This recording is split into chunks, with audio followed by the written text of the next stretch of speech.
And I have pockets, which is like a really good thing when you're wearing a dress. So welcome everyone. The topic of peace is not one that I can say that I'm an expert on, but it's a topic that's important to me. It is near and dear to my heart, and it's something that I would like to think that I'm always striving for. I don't know that it's a destination necessarily, but the last talk that I gave was about suffering, and that is also a topic that is very near and dear to my heart, and I think that oftentimes they can coexist together. But we'll learn a little bit about what I have studied about peace, and I will be very open to any of you who are not at peace with what I'm sharing and would like to share an additional perspective, totally open to that as well. And we'll also look at peace from the perspective of what does science say, what have the Spirit said about peace, what we can do for inner peace, how does our environment impact our peace.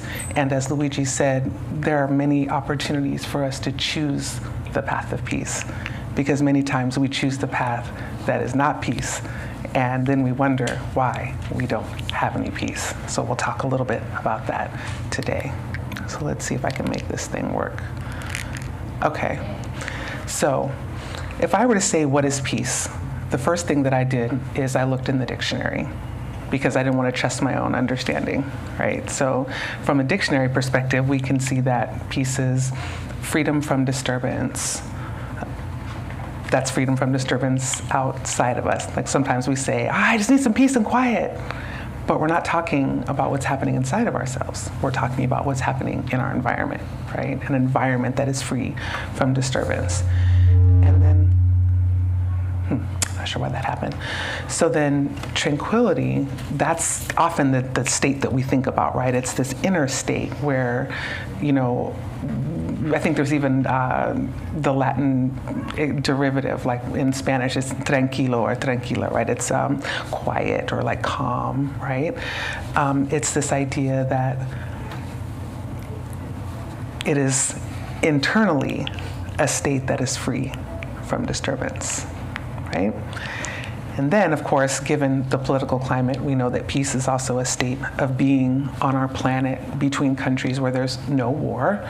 We don't obviously have that right now. And then also, it's in order to remain silent, such as we might say, peace, be still, peace, silence. We've even heard this said in the Bible, right? Peace, be still. It's an ask to remain silent. But what else? I'm curious to hear if anyone else has any other definitions of peace that you could add to this. Because this is just the dictionary. I would also add that peace is a state of mind. If I were to add my own definition, I would say peace is a state of mind where I'm not at war with myself internally. I would say we're in peace with our past. At peace with our past. Yes, and we're going to talk about that later too. Rafael. Not to worry. Not worrying. Something. Yes, I love that. So an absence of worry. Okay, and you were? Good health. Good health. Good sleep. Good sleep. Good food. Good food. Being fat. What was the last thing? Being fat, like you were being fed. satisfied. Being fed. So satisfied with good health, good food, good sleep. Love that. Was there another hand back here? Yes. I don't think you can have peace without family. Okay. Sometimes you cannot have peace with that. And so here we are, whether we will be at peace with what we're talking about or not. I love this. This is so beautiful. Is the sound okay? Okay. So this is good. So hold all of this. Every definition that you shared are true definitions of peace, including with family or without, depending on our past relationship with the spirits that show up in our family now, right? Depending on that. So when we think about peace, there's several perspectives. The first one being the greetings of peace, right? Are we going to work for me here? There we go. So there are actually many greetings in many cultures that are greeting with peace. So the first one, Assalamu alaikum. Anyone familiar with this greeting? Yeah. You are? What language is it? It's Arabic. Mm-hmm. And which community of people greet each other this way? Muslim? Muslims, correct. So a Muslim is a tradition where the name Muslim actually also means someone who is at peace because they are submitting to the will of God. And this is how they greet each other. Assalamu alaikum. It means may peace be with you. And when you return the greeting, you say wa alaikum salam. And may you also be at peace. Right? And so this is the normal greeting. Shalom. Anyone familiar with this greeting? Jewish, right? And what does it mean? Peace, right? It's a normal greeting. Hotep, anyone familiar with this one? Aha, so this is an African greeting, right? It's a West African greeting. And so it actually means peace and contentment. So we've heard some of the definitions of peace that you shared earlier, talked a little bit about contentment, right? Being well fed, sleeping well. These are things that make us content, right? So this is the greeting Hotep. And then the first, I did a little research to find, because we know if you've read any Spiritist books that where we hear from the spirits, whether it's, in the Medium's book, the Spirits book, whether it's the Genesis, any of the Kardec books, whether it's any of the Andre Louise's books, we often hear when the spirits are talking to us, they always start, almost always, with, may the peace of Jesus be with you, right? We see this over and over and over again. So we kind of have to ask ourselves, why? Right? If we see something that's a pattern with the spirits, understanding or making the attempt to learn the why is good for us. And the first, even it's throughout the Bible, and the first mention of it is from Paul, right? From the Apostle Paul in the first letters to the Thessalonians, where he said, grace and peace to you. So all of these greetings are peace, except Hotep is peace and contentment. And then Paul's first introduction to it in the Bible was grace and peace. So this is good for us to think about, right? So that would tell us that contentment probably is a companion to peace, and grace is a companion to peace. Because if we're not offering grace, it's sort of hard to have peace at the same time. And then, of course, we see that there's been multiple instances of it, but I loved this one, an instance where Jesus himself had talked about peace. And he stood amongst the group of his apostles, this is from Luke chapter 24, and said, peace be with you. So why the focus on peace? Why would I be talking about peace tonight? Why would Jesus make so many mentions of peace? Why do all the spirits greet us with peace? May the peace of Jesus be with you. Because peace probably is the number one divine attribute. It's the opposite of conflict or disease. Okay, so our friend says that peace is the number one divine attribute because it's it's a state of being without conflict. Yes, I think that sounds right. I don't have the answer, by the way. It wasn't a trick question. I think it's for us to think about, right? I think why the focus on peace? Maybe because peace is a basic requirement for you to get in touch with the divine. Your connection. Because peace is a major requirement to be in touch with the divine connection. I would agree with that. I would agree with all of that. This is part of where we'll be probably a little more interactive tonight, and part of this is because we can learn from each other. We often learn each other's bad habits. We learn each other's vices, if you will, right? Even if we're just judging them, we take the time to study each other's vices and flaws. What if we took some time to study with each other what we know about peace? It could change how we think about each other. Right? When we think about each other, we might now think about what our friends together here have been saying about peace. Because now maybe peace is with us because we're talking about it. Because if we were talking about something besides peace, maybe peace would be present. Maybe it wouldn't be. Like the family, maybe if they're, depending on your relationship with family, there may be peace present with your family, maybe not. But that is up to us. So I kind of did a little bit of research on this also. It's like, what do like Spiritist books say about peace? So in Heaven and Hell, this was really interesting. This was a spirit who had presented herself spontaneously to a medium. And the medium asked, well, the spirit was saying that I'm not at peace. And so the medium said, well, how can you fail to have peace in the spirit life? Like, we understand how we cannot have peace in the physical life. We're in this world of trials and expiations. There is more lack of love than there is love. It's very understandable why we're struggling to find peace and why peace is such a big focus with the spirits who are communicating with us. But I think it was you, Raphael, that said, I'm at peace with my past, Look at that. Regret for the past is what was troubling this spirit. Even in the spirit life where we know that this body is temporary, we're in a space of knowing that love is the most powerful force, and still regret for the past was causing the spirit to not be at peace. And I would say that often, as we know, whatever we learn in the spirit realm often applies, if not always applies, right, to our lives in these bodies on this earth walk we have here on the crest of this planet. So think about it. If you have regret for the past, it's not easy to have peace in that moment. Because if you think about regret, it's we replay what has happened, and then we think about what happened. We make a movie. We replay the movie. We hear it, we see it, we feel it. If we feel that we were wronged, we replay all the reasons we were right? Or if we think that we made a mistake, we replay all the reasons why we were wrong.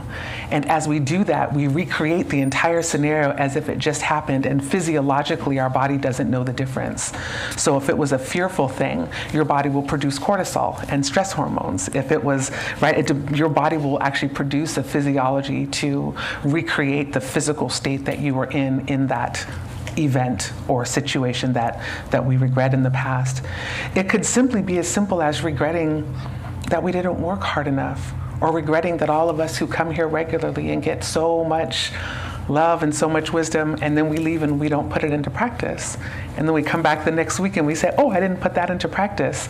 That's not the same thing as regretting. That's simply noticing a fact and saying, oh, I could have put this into practice. Maybe this week I can. That's not regret. I just want to make sure that we are thinking about that. And what's interesting is that the medium, in this conversation, at the end of this medium questioning the spirit who was spontaneously presented, the name was not given of this spirit. The medium's guide then, as you've seen in Heaven and Hell, those of you who have read it, that there's often like a commentary from the spirit, the guiding spirit of that mediumistic meeting or session. And so the medium's guide said, remember that the peace which is aspired to shall only be conceded through work. So now this is another interesting slant, that somehow now peace is connected to work.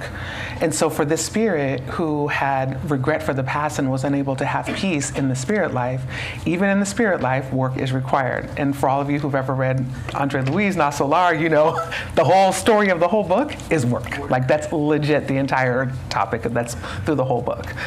So this is now a new idea for us now. So we've talked about peace being all of the things you've mentioned, that also peace is, if we would say what is the opposite from having regret for the past, it's, I think you had said, did you say, how did you say it, Rafael? Did you say making peace with your past? Being peace with your past. Being at peace with your past, right. Okay, I love that. Because it's good to think about what's the positive expression of it. So another text. So Spiritism Easily Explained. By the way, has anyone ever used Kardecpedia? Are you all familiar with this? I love this. So it's this online website called Kardecpedia.com, and for you English speakers, it's like translated into English. It's in French. It's in, I think Portuguese. It's definitely in Portuguese. It's in Spanish. I think there's one other language. Yeah, it's called Kardecpedia, like Wikipedia or like encyclopedias, but it's at Kardecpedia.com. So you can literally put in any search term you want, and then it will produce a list of all of the books of Kardec, the books of the International Journal of Spiritism. I think there's some other books too that are indexed. The magazines, the journals that are indexed, so you can find a list of all of the places where that particular term is listed. So I did some research with Kardecpedia, so this is what I found. But that through selfishness, people are in eternal conflict, while through charity, they will be at peace. Now we got a third idea. So first there's what's happening inside of us. Then there's the comforts of the body. Then there's thinking about our past. Then there's the work that one must do, that medium's guide said, it's only through work. And now it's charity will be at peace. So this is something that's interesting, because when we think about doing charity, we think about moral charity and growing and our spirit evolving. And I mean, that's how I think about it. I don't know how you all think about it, but I think about charity as something that will help me grow, that's what's necessary to learn how to love. But I never thought, like, charity equals peace. Like, that didn't ever really occur to me. Yes? It goes back to Renata's idea of like being well fed, well taken care of. like when you do that through charity, you create that peace. Mm-hmm. Like I guess. Yeah. I love that. I love that. It actually just made me, actually maybe I do have a connection. I remember, so I moved here from North Carolina, and I was part of a Spiritist center in North Carolina. And there they did this food drive. And I was at that center for a good year before I participated in the food drive, because they would go door to door, this is before the pandemic, and ask for donations of food, and then give the donations of the food to the unsheltered. And I thought to myself, I'm not going to go door to door. I'm just not going to do that. And so I'll do something else. I'll volunteer here. I'm not going door to door. Every week, this nice lady at the center would say, "Hey, Cara, are you going to do the food drive Saturday?" I'm like, "No, thank you. Not interested." And I'm thinking to myself, why does she keep asking me? I already told her I'm not going to do it. And literally almost a year passed. But something started to happen. It was on a Saturday afternoon. And Saturdays are my time.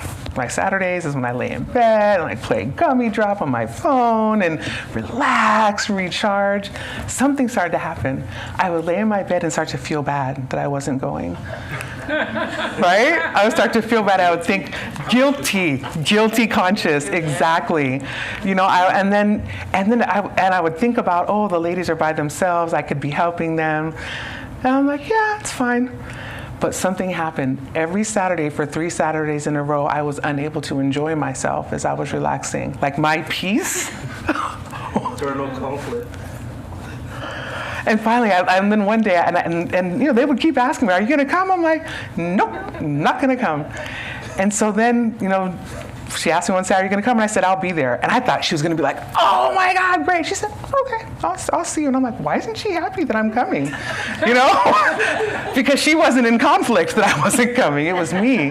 And when I finally went, it was fine. I loved it. It was totally fine. And because what happens, sometimes the pain of not doing something becomes greater than actually doing it, right? And so for me, that's, I think, was how this showed up for me. But, you know, we all have our story about how we do charity, why we do charity. It's different for all of us, but what is important is that it does. I can say that the entire time that I was there doing that work and I did it up until the day literally that I moved here, is the peace that I felt from helping, like looking at people who are unsheltered and like don't have the basic things that we take for granted. You know, we all got up this morning, there was clean running water coming out of our faucets at whatever temperature we wanted, if you had it like that. Open the refrigerator, there's all different kinds of healthy food options, or you don't have the money to buy what you don't.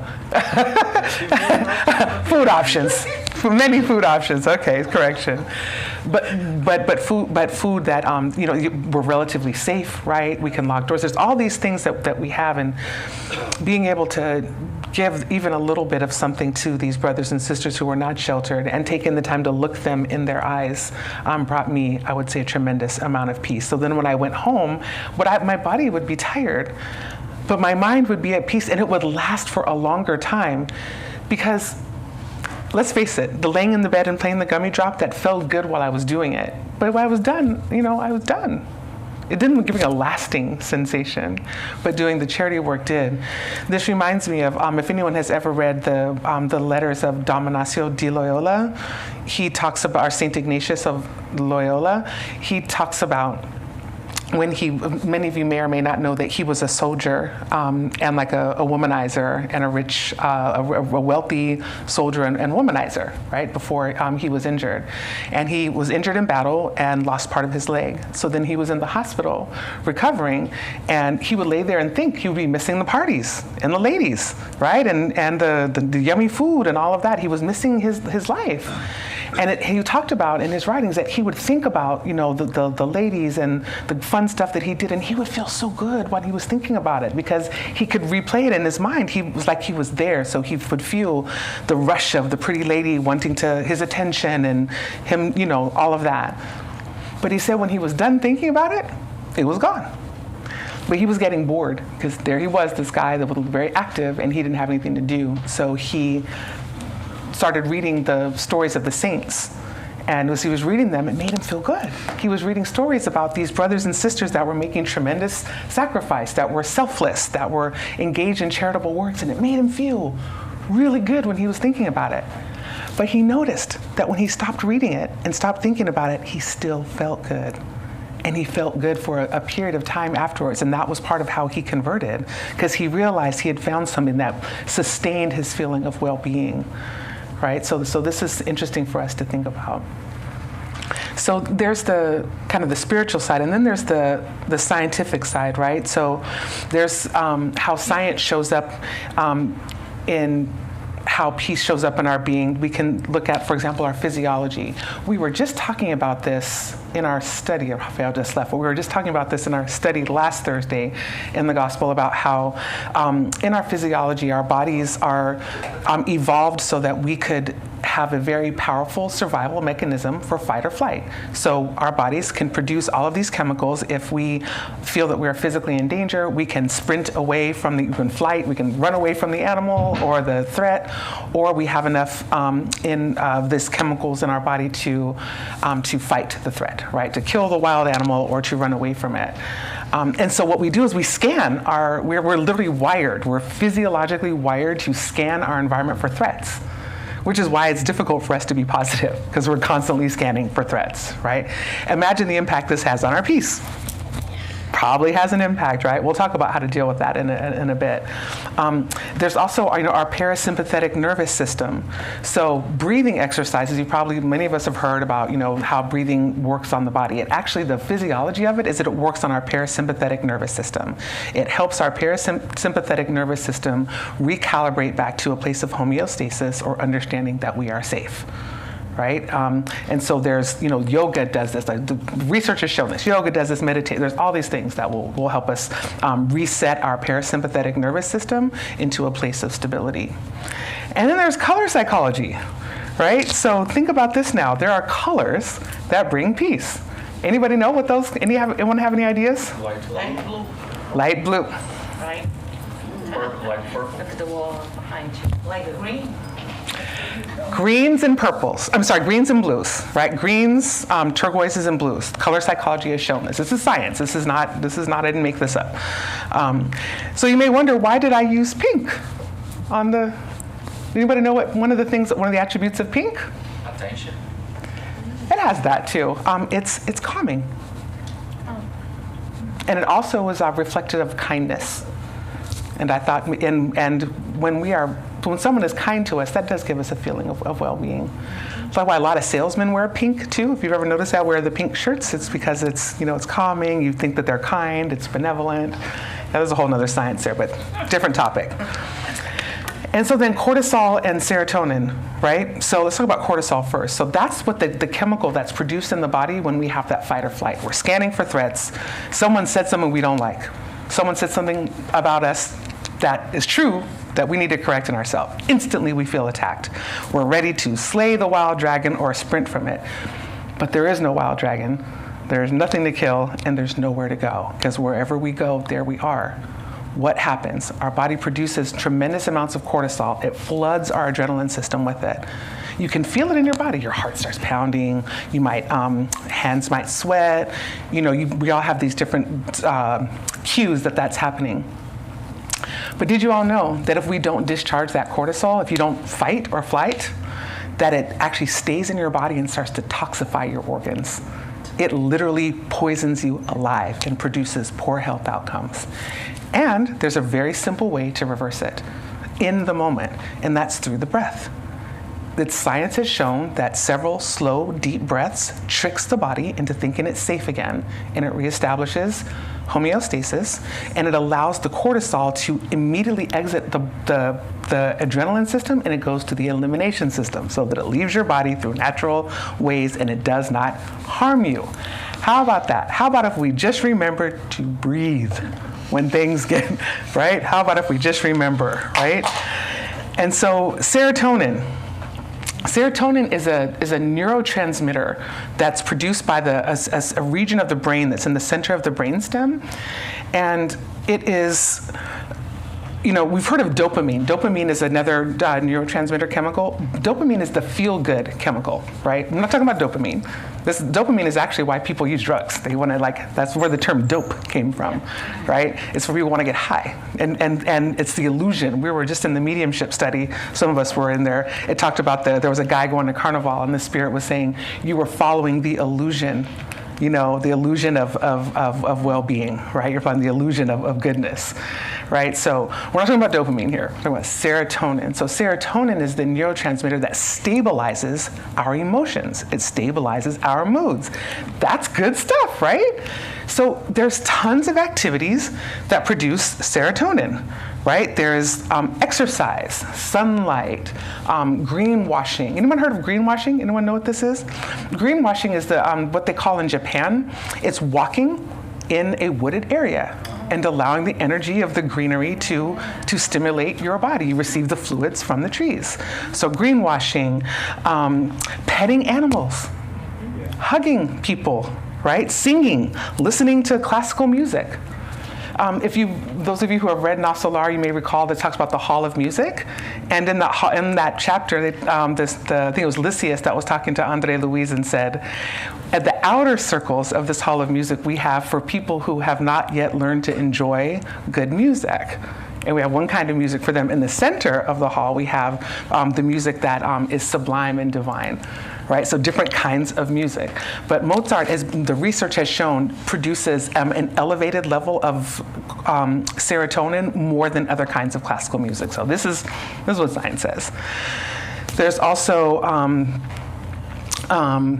so being in sunlight, there is singing, dancing, exercise. There's many things. If you just Google activities that produce serotonin, there's a long list that is available to us. So these are things we can do now to use science to think about peace. So our physiology, we can think about breathing when we start to feel stressed so that we can return our body. And then when we can trick our body through scientifically proven means that things are calm, it will actually produce also the associated state of mind, because our feelings often will produce thoughts, right? Often our thoughts produce feelings, and it's a two-way relationship, but changing how our physiology is helps, also with the sleep and all of the other things that you mentioned. So this is how science can affect peace.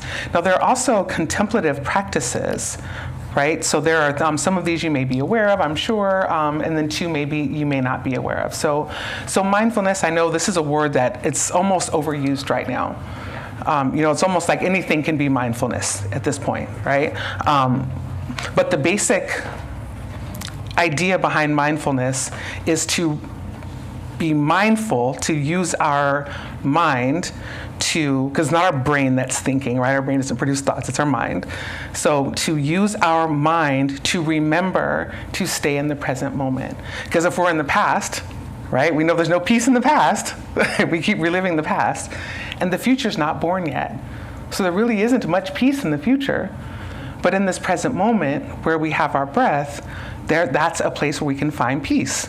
Right? And there's on Tuesday nights, there's wonderful meditation here that I would invite everyone to if you haven't come. It's a beautiful service. Meditation science has proven over and over again. Research across dimensions and across different dimensions of our physiology have proven that meditation helps sleep, meditation helps concentration, it helps our ability to concentrate. There's like so many things that meditation does. And here's the thing. There are some people who say that meditation is successful when you've stopped thinking. I don't know if I believe that.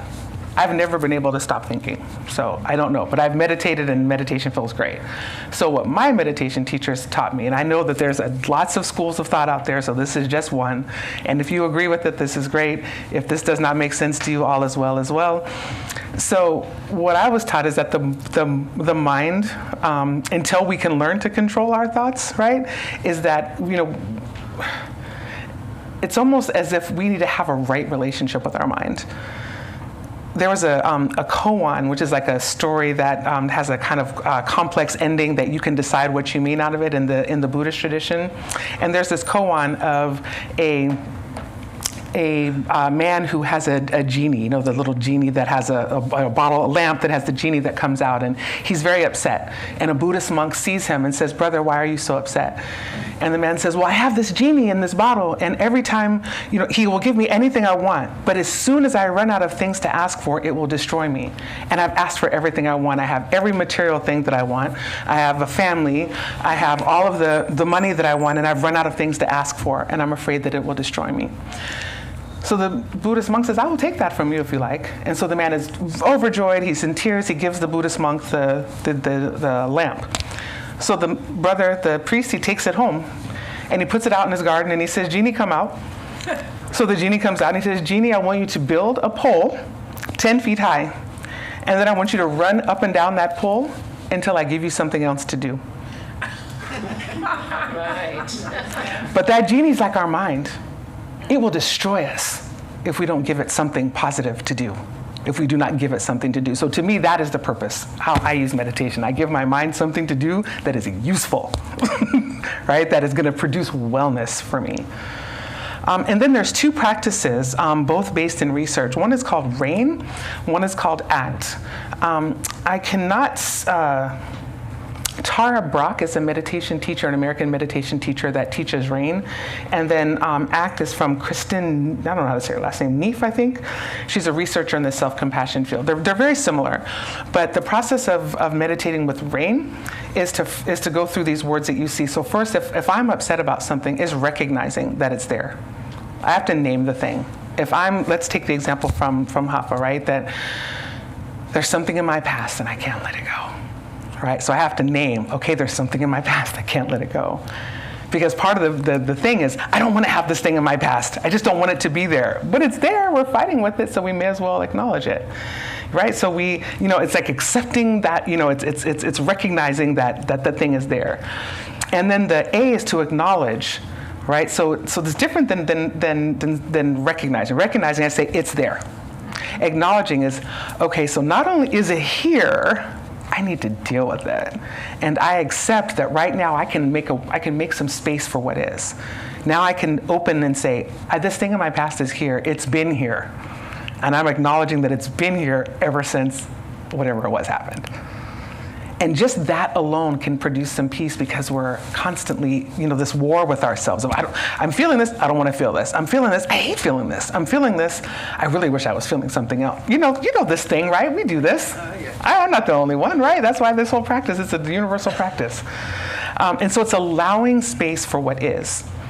And then the investigate part is where we become curious in a gentle way. I wonder why this is. Wonder why this thing won't stay in the past. What does it have to teach me? I forget his name. There was a guy that gave the talk several Mondays ago.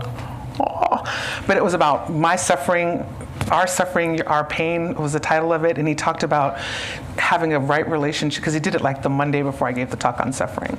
I cannot remember his name. But it was a really good talk, and he talked about how if we can dialogue with our pain and understand what it has to teach us, that we can learn a lot more than if we try not to feel it, which is normally what we do, right? So this is curiosity. It's investigating, it's exploring, it's understanding, why is this here, and what does it have to tell me, and how can I coexist with this feeling in a way that produces well-being? What's my right relationship? To investigate that. And then the nourish part is really important. It's interesting that Luigi, when he was doing the introduction, the prayer, he talked a lot about compassion. And compassion, I think, is also something that goes with peace. Because if we think about when we don't have compassion for ourselves or each other, whatever's in its place is probably not peace, right? So the nourish part is where we begin to connect with, what do I need in this moment? Like, if there's an upset, that means there's a hurt. What does the hurt need, right? What is most needed in this moment? Is it a kind word? Is it sleep and a good meal? Is it like, what is needed at this moment? To actually take the time to investigate what is needed and then do it. Even if it's as simple as placing our hands, sorry about the mic, placing our hands on our hearts, right? And just offering ourselves just the magnetism of our own hands and just saying, I'm here. I'm here. I'm not running from this. Sometimes the simplest things just the stopping the running from whatever is troubling us can bring peace, because it's the at war, right, with ourselves and our thoughts that causes it. And the act is very similar, right? It's acknowledging what's there, but the C is connect. It's connecting with others and remembering that, just like, I'm kind of exposing myself and the kind of the foolishness that I've done, and talking a little bit about myself here, but we've all done it. We all have engaged in activities that do not produce peace. That's why we're all together on this planet of trials and expiations, where there is more love, more not love than there is love, right? So we're all in this together. So Kristen's idea is that if we can connect with the idea that we're not alone and connect with each other, that's also part of this, a way to build peace. And then the last one, which is really important, is talk kindly to yourself. If there's anyone in this room that always talks kindly to yourself, always, please raise your hand and tell us how you do it. Okay. The things we say to ourselves are not kind. It's not kind. There are things we say to ourselves that we wouldn't dare say to someone we love. What does that say about us? And are those things that we say to ourselves producing peace? Probably not. Right? So this is our invitation from this. So this is something for us to think about. So as we get ready to close this, I wanted to end with a few slides to think about what are things that we can do to produce peace, what are things we should think about avoiding, and these are some things. This is not an exhaustive list, and I would love to hear a little bit from you all as well. So when we think about just environmentally, right, some things that affect our peace. So we know that music, like things in our environment, like the music that we listen to. Well, there was a mention of classical music. I can't believe that's the only music that produces peace. I don't have this science, but the kind of music we listen to will affect, right? The news that we listen to. Not all news is good news. Very little of news is good news. Some people listen. We were just talking about, Hoffa, we were just talking about this in last week, right? That if we start our day with the news, what is that? First thing you wake up, you turn on the news. What is that going to do for you, right? Say what? Right? And then also, would you say something? If you turn on your TV to watch the news, you want to go back to sleep. Exactly. If you turn on the TV to watch the news, you just want to go back to exactly. Also, people and noise. We talked about in the beginning that a tranquil environment can be disrupted when there are people or noise present. However, that cannot be the only deciding factor whether we're at peace or not. We actually have the capacity to produce peace inside no matter what's happening around us, right? We can do that.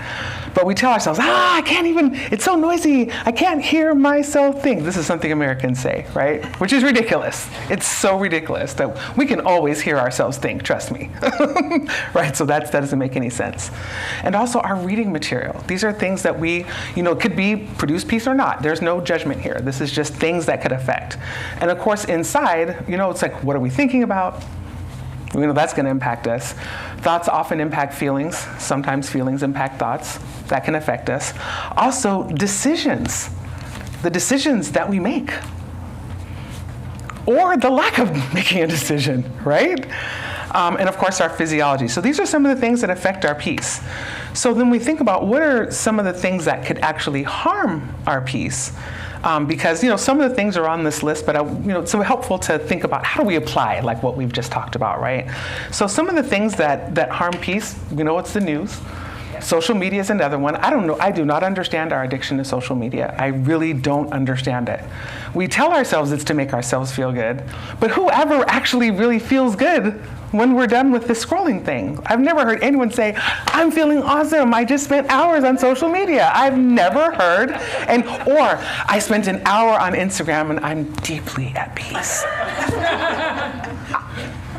And don't get me started on the TikToks and the whatnots. Like, I've stayed out of that rabbit hole, thank God. But also indecision.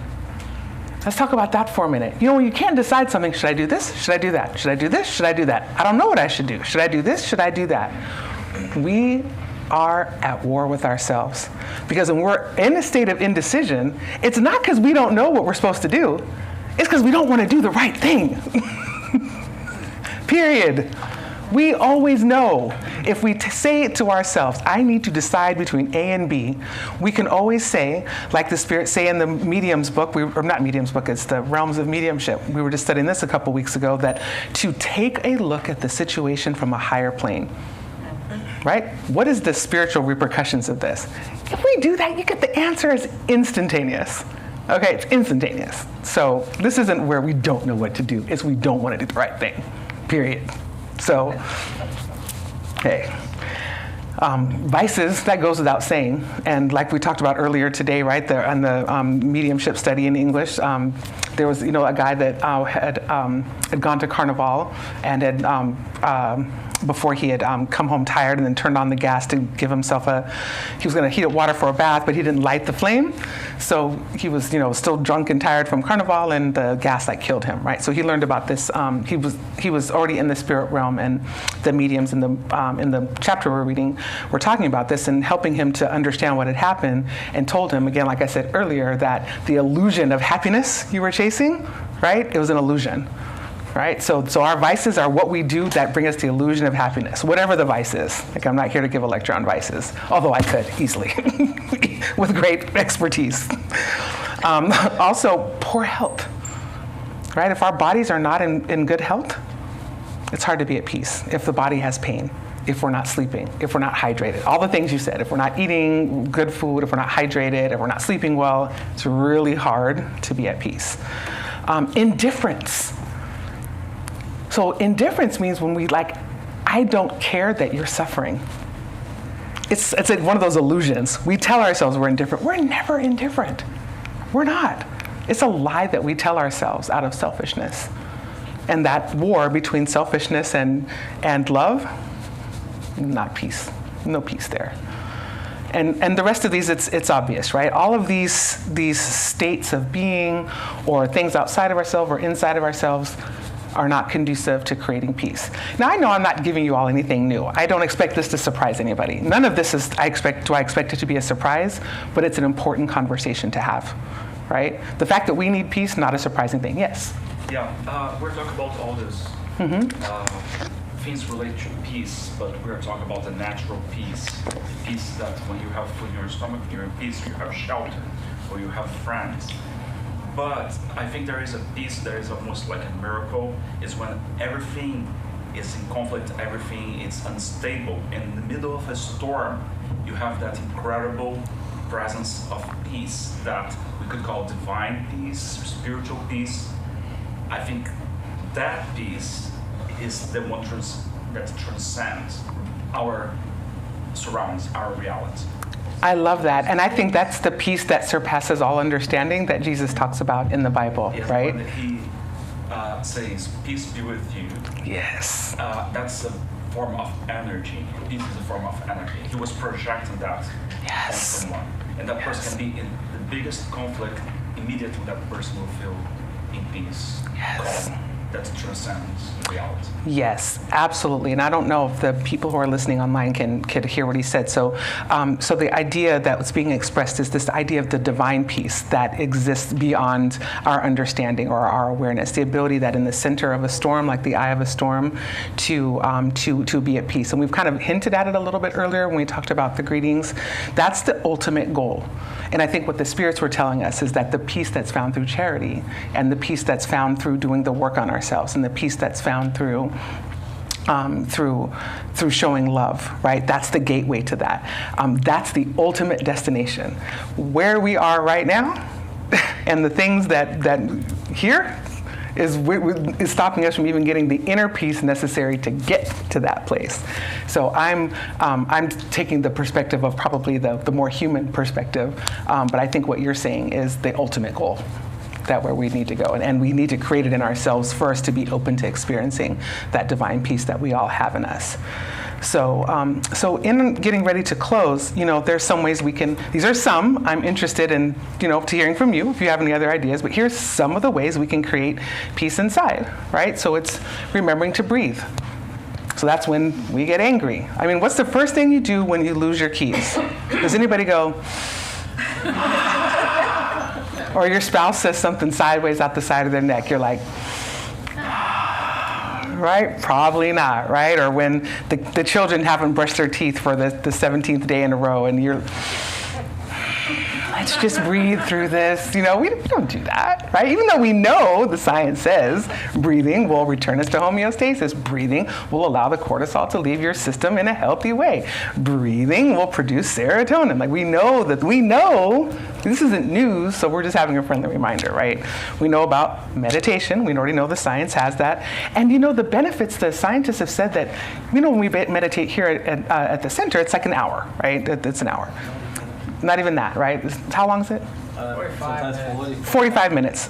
Okay, so the research has shown you can get the benefits of meditation. Do y'all know what the minimum amount is? Anybody know? The minimum amount of meditating to get the... 5 minutes. We heard 2 minutes, 5 minutes, 2 minutes? As a matter of fact, 20 seconds. Right? If you get into deep meditation and transcendental meditation, you can get 20 seconds. They say they prove in labs what happens to your brain and your body. So that's transcendental. That's a certain type of meditative practice. So, except for transcendental meditation, because that's a disciplined practice where you're given your own mantra to say that will transport you. So that's yes for transcendental. Otherwise, 5 minutes. 5 minutes. 5 minutes is the magic number.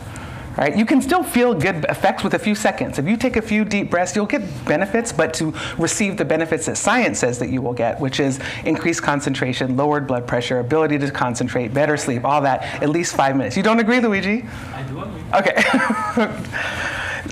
So gratitude. So this is another practice that will build serotonin. So if you Google what produces serotonin, there's a gratitude practice. You agree? No, just said thank you. Yes, thank you. Yeah, that part. And we're not that grateful. We're really not that grateful. Because if we were, it wouldn't be a serotonin-producing activity. Okay, if gratitude was a natural state of being, it would not produce this neurotransmitter in our brain. So what does gratitude look like? Yes, there's fancy practices like I'm going to write down all the things that I'm grateful for at the end of the day. But what the most powerful gratitude practices is? Go ahead and say it. Thinking it. Thinking it. Thinking thoughts of gratitude. We leave here, I'm so grateful I was able to receive a pass tonight. I'm so grateful I was able to eat some nice food. We get home, I'm so grateful. Think in our mind, I'm so grateful for this car. What do we get in our car? What do we think about? Our car note. What has to happen? No, I'm grateful to have the car, that I'm not on the bus. It's thinking about it is the most powerful practice. The next most powerful practice is to get in someone's face and say, thank you. Thank you for leading a beautiful study last week, Rafael. Thank you. Right? Thank you. Luigi, thank you for making this space available for us. Right? Thank you. Luanda, thank you for making those delicious pastries that you make, and thank you for making spinach ones, which I really appreciate. Right? Thank you. And when we say thank you, it's not just, hey, thanks for the pastels. Not that. It's thank you. And you catch the eyes and you offer a little bit of your love to that person. Now, it's not for them. It's not for, Luigi doesn't care if I tell him thank you or not. He's going to keep doing what he does here. He doesn't do it for my gratitude. Luanda was making the pastries before I got here. So me saying thank you is not going to stop her from doing that. It's for us. It's for who we have to be, who we get to be. It changes us. It creates peace in us, right? And showing love. Now, I don't mean I love pizza. Oh, yes, I'm going to show this pizza I love and I'm going to eat it. I don't mean that. Right? It's showing love. It's taking the time to demonstrate. For each one of us, it's different. Right? But I will ask you all to do this. The next time you tell someone in your life that you love them, tell them why. Tell them why. I love you. I love the way that you do whatever. I love this about you. Take the time to not just make it, oh, love you. Love you too. Right? Thank you. Okay. Not that. Look at them. I know I love you. Here's why I love you. I love this about you. When I experience you this way, it makes me feel so good inside. Thank you for loving me like this. You're laughing, but what I'm saying is true. It was because today my mom asked for a favor.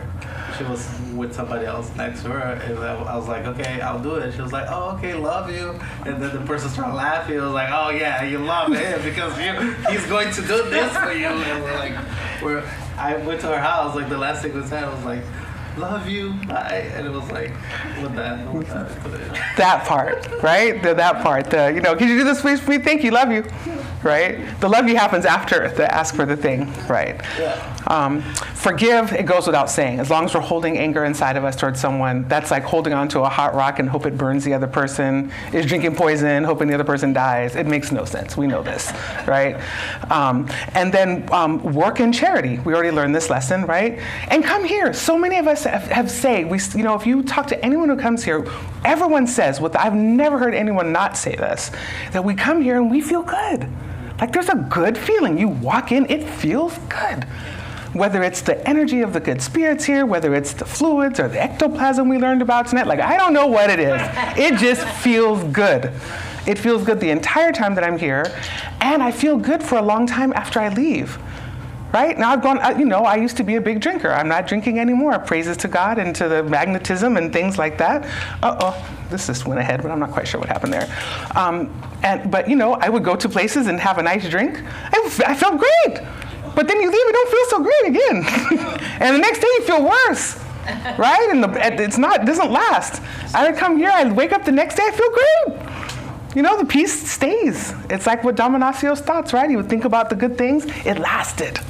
Right? So come here. What else? Before we close, any ideas? What else can we do to bring peace? Anyone have any suggestions? Let's learn from each other. Jesus. Say what? Talk to Jesus. Talk to Jesus. Pray. Pray. Listen to a good YouTube spiritual, especially. Listen to a good YouTube. Good book. Good book. Love all that. And I don't know With intelligent people. Talk with intelligent people. That part. And also, did you all know that the videos of like tonight and all the other lectures, they like stay like on Facebook. You can watch them at any time. So if you're like at home and you're like listening to the news, you could turn that off and listen to like a lecture. I'm just saying, it's just as easily accessible. It's on the internet, just saying. What else? Any others? Yes. Be with nature. Be with nature. Yes, we learned that today. The whole greenwashing, absolutely. And actually, there's many books of in Andre Luis where he talks about that. Talks about being able to in La Solar, being able to get nutrients. We can actually get nutrients from the environment, and when there's trees around, it's a really good nutrients to get, or fluids. Yes. Walk on the beach in here is wonderful. Walk on the beach. Yes. Walking on the sound of the ocean. Absolutely. Anyone else? I hope you're all paying attention, right? These are all things we can do. Nothing so far has cost any money that anyone has said. This is all free. Okay. Ride a motorcycle. Ride a motorcycle. With the helmet. Okay. I'm with you, buddy. All right. If you have a motorcycle, ride one. I ride a bicycle and I love it. And then it's the exercise, right? It's the and for a motorcycle, I would imagine it's the wind on the face because there's energy in the wind.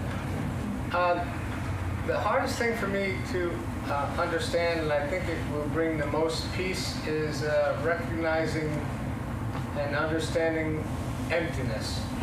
Recognizing and understanding emptiness, that's a very powerful statement. And it's true because when we're empty, that's when all of the cravings that we have, right? Buddhism talks a lot about this, right? A lot of our suffering is for cravings, right? And what we're craving is permanence. It is the impermanence of things that destroys us, right? And when we're empty of the need for permanence, absolutely.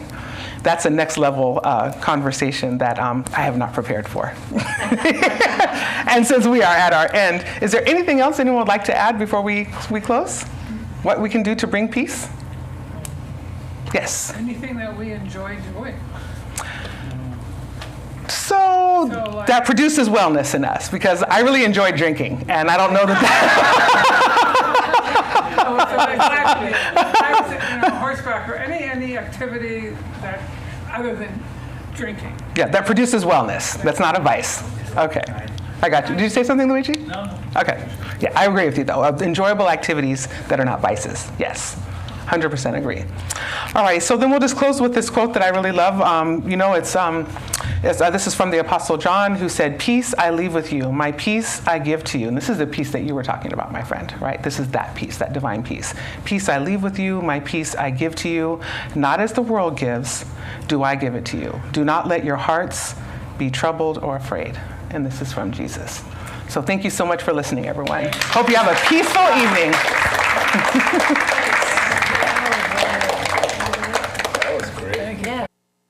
Should I prepare for the class, or? I'm not sure if I'm. Okay. The reminders? You do? Okay, thank you. Yeah, the reminders. Which one again? Yeah. Hello. Hi everyone. Thanks so much for here. Cara, it was awesome. Thank you so much. Practicing the gratitude for this month. Thank you for the talk that you gave to us. Yeah. Yes. Thank you for being here with us. Thank you, all of you, for being here, because it was good. We interact with each other. You said it was going to be interactive, so we did interact with each other. So let's go to our reminders. We have our June festival coming up in a couple months, June 18th. Save the date for it. It's going to start, for Larry, yeah. It's going to start at 7:30 p.m. Soon enough, we're going to have the tickets for it. It's a really nice festival that we have. Really good food. It's also a chance for us to just have a talk with each other, know each other in a different level. Not in a study or a group event. It's just being here with each other. We also have the leadership studies. They happens every Wednesdays. So early today at 7 p.m. On the third room at the end of the hall on the other side of the building. We're studying the books in the domains of mediumship. I think today was chapter 6, right? 7? Okay, 7. Yeah. Okay. So chapter 7 of in the domains or in the realms of mediumship, you'll find both versions of them. We have them in here. They mean the same thing. Let's see. We have the group meditation that Cara talked about. It happens on Tuesdays at 7 p.m. Cynthia is actually in Spain, and she connects with us through the internet, and then we all sit here and have the meditation with her. And I think it's like 1 a.m. in Spain when she's doing that for us, something like that, yeah. So it's really late for her, but she's here with us. Yeah. Thank you, Cynthia, for doing that. And it's free. Yes. Anyone can just come here at 7, and then anyone, literally. We also have the spiritual treatment that happens tomorrow, every Thursday at 7 p.m. If you have, or yourself, have any emotional, any trouble in your life, anything, come talk to us. Get here a little bit before 7 p.m., and then we'll talk more about it. You can look for Daniel or Luana here at 7. There's a group of people that will stay in the library. You can talk to us, or even today. We'll guide you more on that if you need it. On Fridays, we have the spiritual surgery. For that, you need to talk with Luigi about it, on what it's needed to participate on it. And if you want to know more information as well, you can talk to him. He's back there right now. We have the talks today in English, but on Mondays and Saturdays, we do a live translation. The meetings are in Portuguese, but there's live translation of it. You just come here, just like Larry. Yeah, you get a headphone, and then somebody's going to be working back there to translate it from Portuguese to English. And this weekend we have a yard sale. It happens every second Saturday of the month. On Fridays, we get together. There's a group that got together here to sort out all the donations that we receive. And then on Saturday morning, we come outside. We set it up, all the donations that we receive to sell it. It's a really good source of income for our house to keep the doors open. And we need volunteers. You can come here anytime. You can talk to any of us about that as well. We need volunteers anytime. Friday to sort it up. It can be like 30 minutes, an hour if you can do it. Or you can help set up or organize the stuff on Saturday. Just talk with us. And if you showed up at those times that are presented in there, we'll gladly guide you through that too. So you can just show up. And we enjoy it too. Like Margot knows about it. It's fun. And like Cara said too, it brings peace. We get here, we laugh. It's so good. Like we really enjoy it here. Say it again? They serve cake. Yes, we do serve breakfast too on Saturday. So, yep. Come for it. Yep. It's throughout the work. Like we come here. So if you come from 10 a.m. to 12 p.m. Yeah, the food will be here during that time. Because we get here at 6 o'clock and we organize. So we put out. It happens in here, yeah. all the donations, it's going to be here in this room on Saturday morning. We put it all outside. After we have it all set up, there's a group of people that will go take care of breakfast. There's a group that will come here to clean up the room. There's a group that's going to stay outside selling and organizing as other people are selling. So there's like several jobs. Oh, yes, yeah. I started participating during the pandemic because I was doing other work, and I was impressed, like, of how big that was.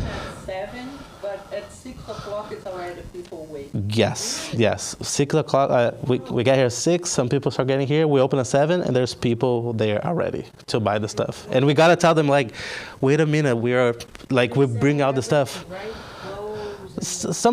Everything that we receive as donation. So another thing too, being a volunteer, you can just bring the donation. You can, but I'm saying, What she's saying is we sell everything. Yeah, we sell everything. Yes, yes, we do. Anything you wanna say? Okay, cool. And between 6 and 8, yes. Friday it's for organizing everything. Yeah.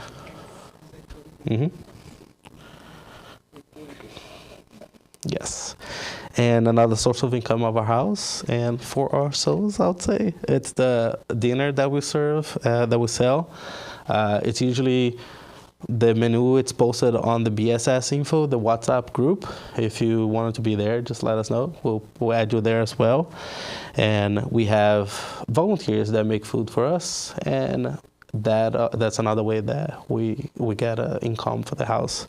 And it's you can take it out Saturday before the talk, the presentations on Saturday. You just come in, you reserve it, you get here and you pick it up, and you can stay for the talk, or you can just go home and enjoy. The talk it's 6:30, so around 6 we'll start. Yeah. It's free lecture. Yes. Yeah. Monday at 8, and then Saturday at 6:30. Yeah. We have the magnetized water as well. Like, we saw several of you leaving your bottles here. Some people left back there. During our final prayer, our magnetizers are going to be there, magnetizing your water, energizing you with all the good fluids. From the study, we'll learn more about it. And I recommend it do not freeze or heat up the water. Bring it at room temperature. There's actually a nice study. Many presented that a couple years ago about a study done in Brazil about the magnetized water, like how some chemical and physical properties of the water changed after magnetization, like our magnetism, applying magnetism. And then there's other researchers that talked about that too. Like you said about the talks being saved on Facebook and YouTube, there's a talk from Manny about that. You can go there as well. Okay, so that's all the reminders. So to finish our day, we're going to do a final prayer.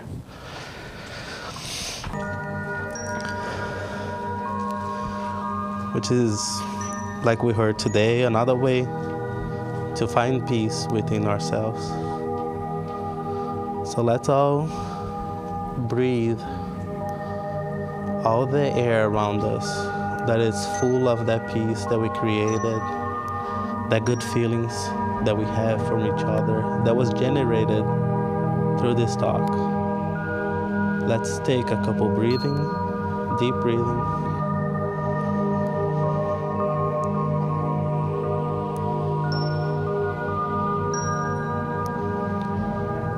Let's be thankful for our opportunity of being here tonight to think about different ways to bring peace to our life. Let's just be thankful for this house that hosts us, that promotes all of this work. Let's be thankful for Cara that presented it tonight. Let's be thankful for our mentors, the good spirits of this house that help us. They are here, relieving us from all the worries that we have, guiding us throughout this moment. to be thankful for all of that. And through the breathing, bring all the energy inside of us.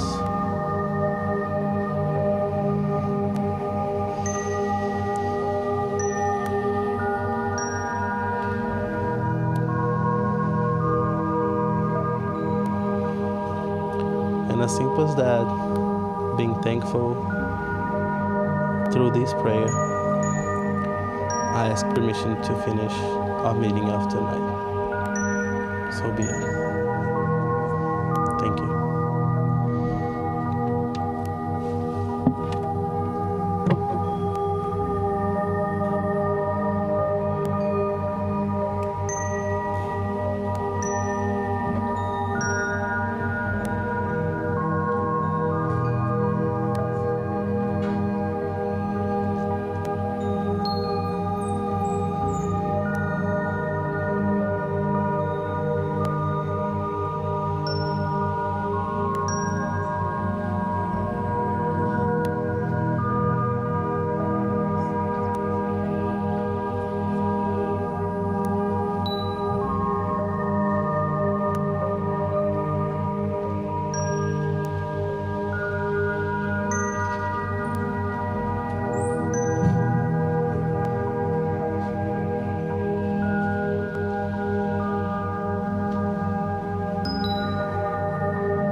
talked about a little bit last week and this week about like our mental field around it.